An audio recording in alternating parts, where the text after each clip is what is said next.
Good morning, everyone. Welcome to Lilybug's Library. I'm Linda, and today we're going to talk about all the cozies from Cozy August.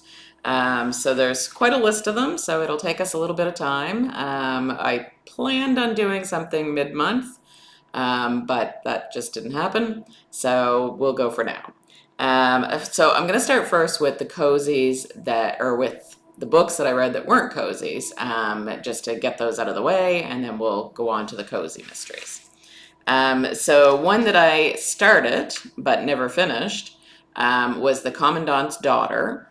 So it was a good premise. I mean, it was this woman whose father was in the SS, and she realized from a young age that that this wasn't right and he wasn't a very nice guy.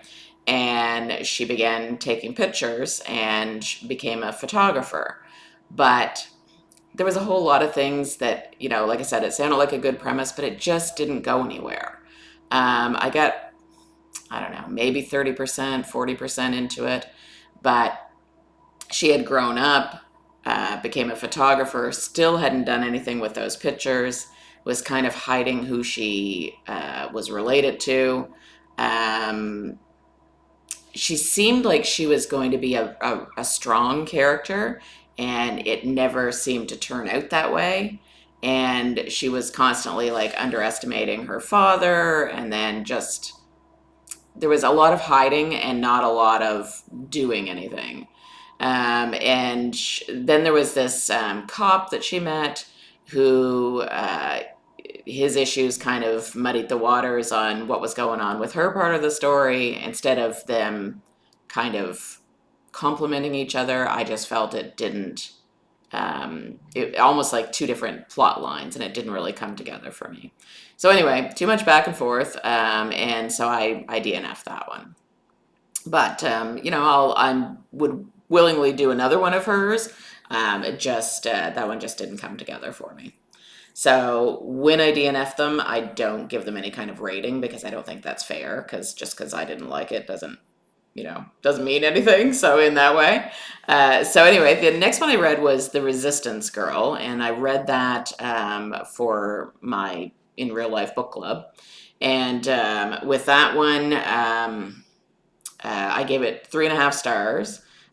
It was about a woman named Rumi and a guy named Jens. So they worked together as part of the Norwegian resistance during World War II. And most in particular, just the part of Hitler's plan where he was taking women who were about to give birth, and he was keeping them kind of in this special area. And then um, I didn't really. I think what he was doing is he was either going to take the babies as part of the whole, new Aryan race sort of thing, or whether he was also taking like stem cells, and I don't know, right? But anyway, it wasn't a bad story. Mm, it was a lot of telling and not a lot of showing. So I felt like although it was good, I think I would have liked it better maybe with, um, I wouldn't say different characters, but just showing us more what was going on and what the whole plan with that was, instead of focusing so much on them trying to get out of it. I mean, all important, but just having that right balance. So, like I said, 3 out of 5 stars, so wasn't bad. So then it's into all of our cozies. So there's been a lot. Cozies, as you probably know, are pretty easy to read. So that, made a difference as to how many.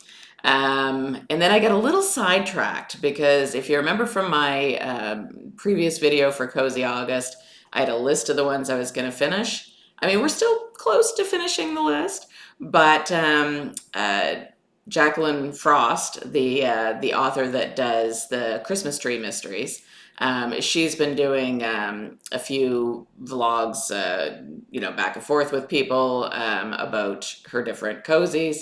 Anyway, I had read the first one, or sorry, I had read the last one, and then I went back and read the first and the second one.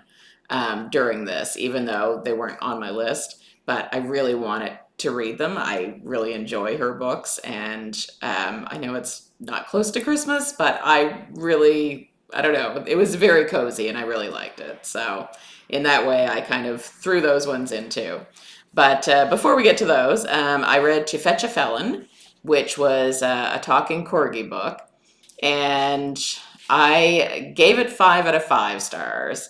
Partly, like, there's a corgi named Oliver, and when he talks, or seems to talk, his owner can hear his voice in her head.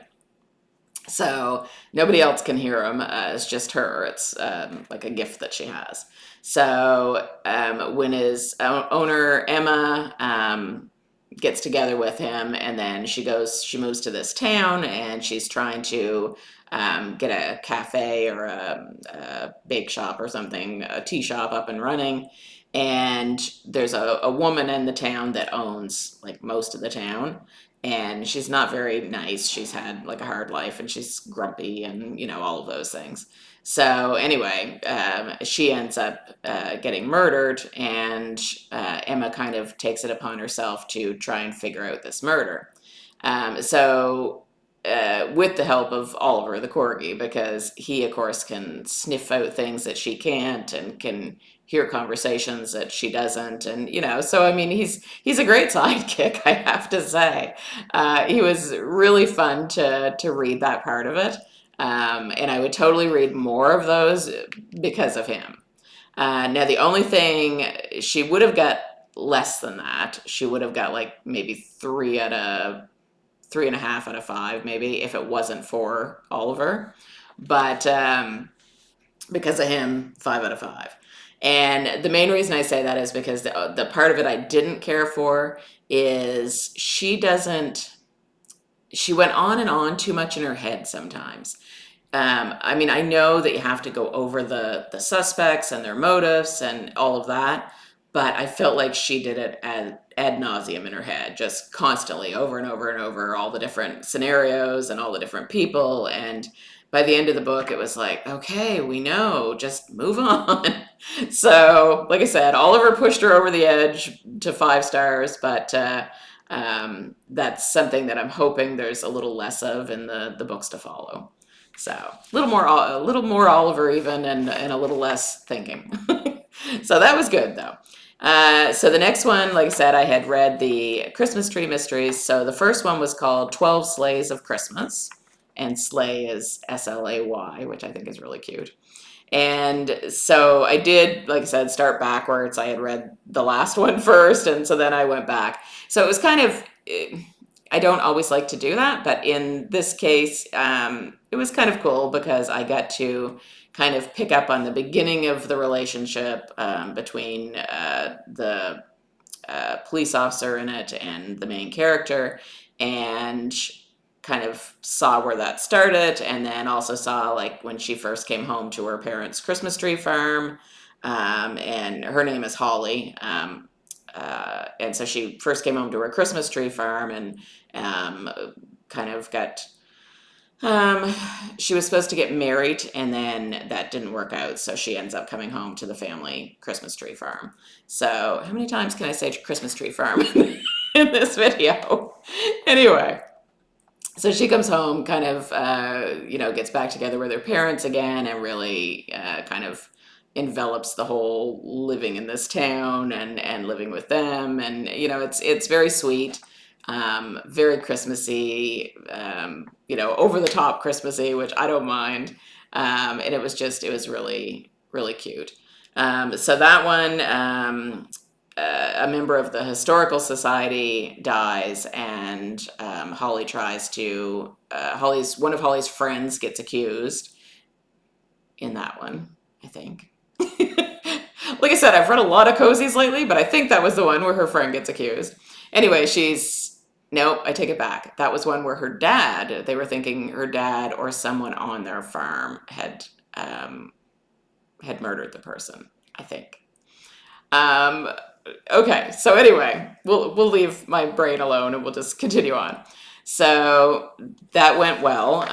So it was her coming home and how they first met, and yeah, 5 out of 5 stars for that one.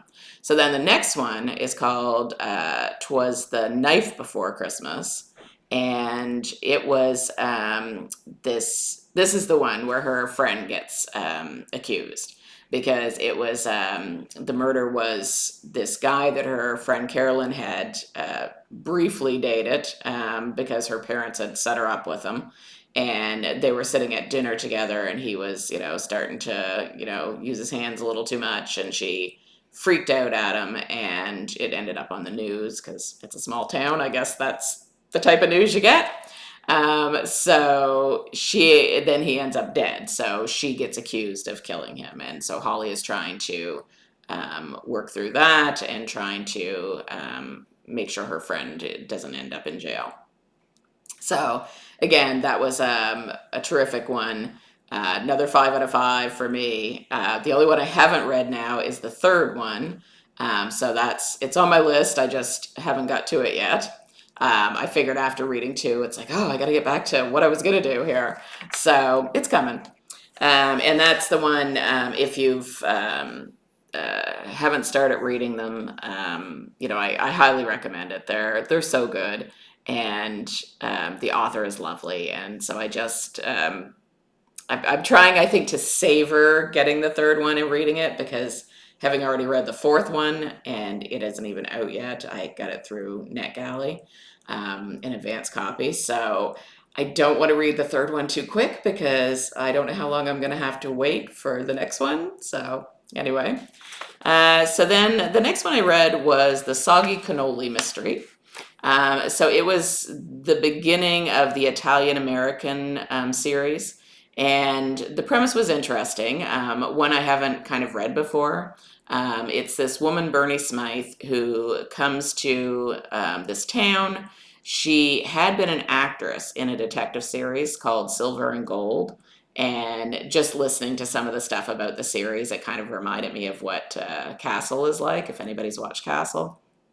So the difference is she ended up finding out that her co-star in this series was actually a criminal. So she gets put in the witness protection program and ends up in this small town for that reason. So she's trying to keep a low profile because she doesn't want people to recognize her. She's changed her hair color. She's done all this stuff. But it's a very popular series, and she really doesn't want to call attention to herself. But then she gets hired on at this as a barista at this coffee shop, and it's not a great job. Like, the guy's kind of cranky and nasty about things, and he doesn't seem to care about his customers, and she's not happy, but it's a job, right? And so anyway, he ends up getting killed, and she finds the body, but she kind of backs away, and anyway, the police suspect her right away and think that, it's all her fault. So of course, the next thing you know, she's got a lot of people paying attention to her, which is not what she wanted. So anyway, it was really good. It was there was a lot of good people and places in the town. Particularly, she ends up working in another in a bakery. I was going to say another coffee shop, but it's a bakery as well.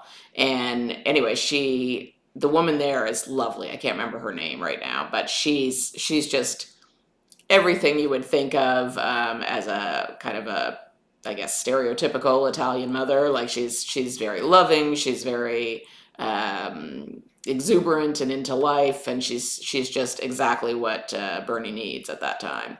And there was also an Italian-American festival where they were baking cannolis for it, and it was so really sweet town, and I really enjoyed it. I gave it 4 out of 5.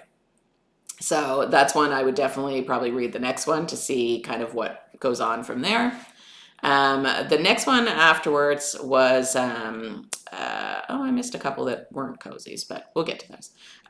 So the next cozy was A Spot of Earl Sleigh instead of Earl Grey. I came close to DNFing it. I didn't, but I came close. Now, I'm glad that I didn't, because it did get better.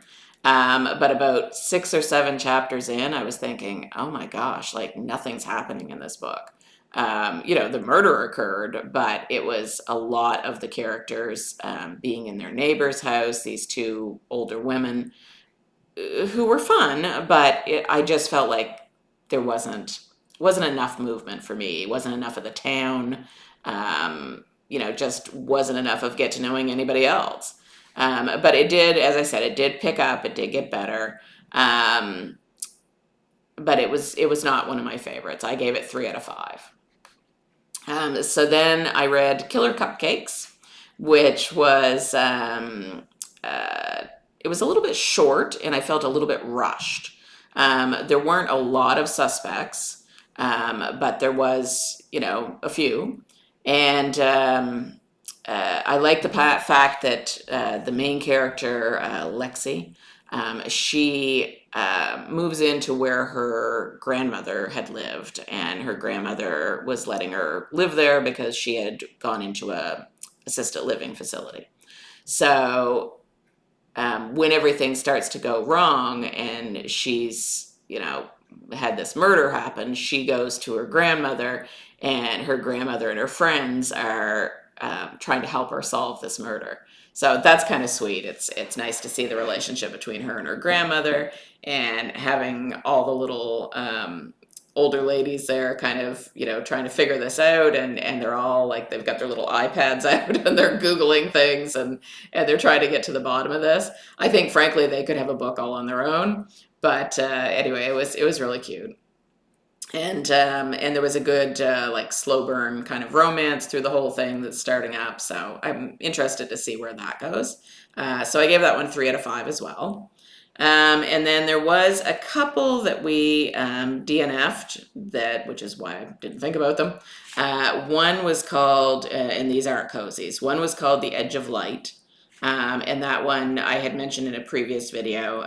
Turned out it was just too young for us. There was the characterizations weren't that great. There was too much description in the novel. The plot didn't move quick enough for us. It was just, again, it was, maybe it went somewhere, but I just wasn't sticking around for the ride. So we DNF'd that one. And then the other one that we DNF'd, not saying it's necessarily a book we wouldn't like, but life's been a little heavy for us. So we're trying to keep things a little bit lighter. We started out with it. It was called The Priest Hunter. And basically it's this priest who is hired by the Vatican to be kind of like an internal investigator. And he's basically hunting priests who are involved with pedophilia. And so it's, that's a heavy subject at the best of times. And it was just too much. It was, we read a couple chapters and it was like, yeah, this is just getting darker and darker. And that's not where I want it to be for Cozy August. So that was the end of that one. I did just start one called Flipflops and Murder, or Murder and Flipflops, one of the two. And just, kind of, I don't know, maybe I'm 5 or 6 chapters in, but, so far it has promise, so we'll see where that one goes. Now, the last one that was on my list to read for this month was Hounding the Pavement. Don't know as we're going to get there, since it's already the 21st, so we'll see. I mean, like I said, sometimes they go quick, but it's hard to tell whether it will or not. And then I've got an audiobook that I'm working on, which is for book club, and that one is Killers of a Certain Age. And so that one, I haven't started yet, but it's on the list. They're all on the list. So with that being said, I hope you get a chance in August to read something good, maybe some cozies. If you have any great recommendations for cozies, or something that you think I'd love to hear about it in the chat below. And I'll be back soon with what I'm going to do for September. I'm pretty excited about it. I haven't done this before, so I've seen it done on other channels. So we're going to do a little picking out of a little, well, what is it? A vase, a bucket? I don't know. Call it what you like. But we're going to pick some things out of here, And that will be what I'm reading for September. Now, because they won't be cozies, I don't know if I'll get to all of them, but we'll try. All right, talk to you soon, friends. Bye-bye.